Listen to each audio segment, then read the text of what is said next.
So for those who don't know, I recently got indefinite leave to remain in the United Kingdom, and I'm happy to say that I've now applied for citizenship as well. And I've made several videos like this before, but I wanted to quickly go over the cost and the process of everything from beginning to end. And a couple things to keep in mind when it comes to this. The English test, I'm exempt from that because I'm a US citizen. So everything I'm about to tell you, if you are from a country where you need to take the English test, you have to take an English test for every visa.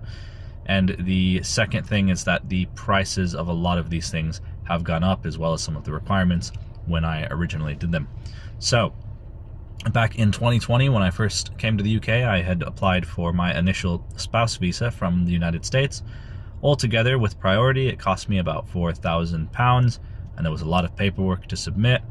I had to submit everything from passports, address history, proof of relationship, different things like that. A lot of paperwork. I had to have proof of my wife's employment and her income. At the time, the income requirement was $18,600 a month. Now I think that's $29,000 and always going up. And then I came to the UK. I then applied for what's called further leave to remain in 2023, which extended my visa for about another 2.5 years. And that cost me again about $3,000 to $4,000. I want to say that one was a little bit cheaper. I did not pay for any priority service with further leave to remain because thankfully there's a law in the UK that while you're waiting for your visa to be processed, your current visa is automatically extended until a decision is made. So with further leave to remain, I didn't see any sense to pay for priority.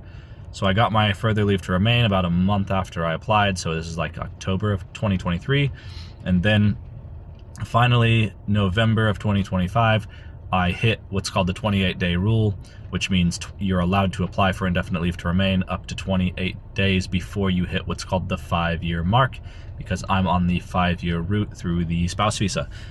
And as soon as I got that, I paid £4,000 again to get super priority. It's $3,000 without it. And super priority meant that I got a decision within 24 hours, submitted all the paperwork again, and did my biometrics. I did my biometrics at 9 in the morning, and by 1 p.m. I was approved for indefinite leave to remain.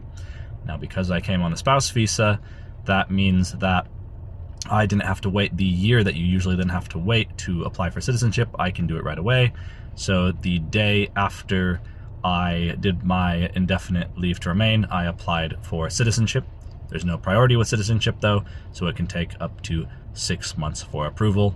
And here's how much all of that cost together.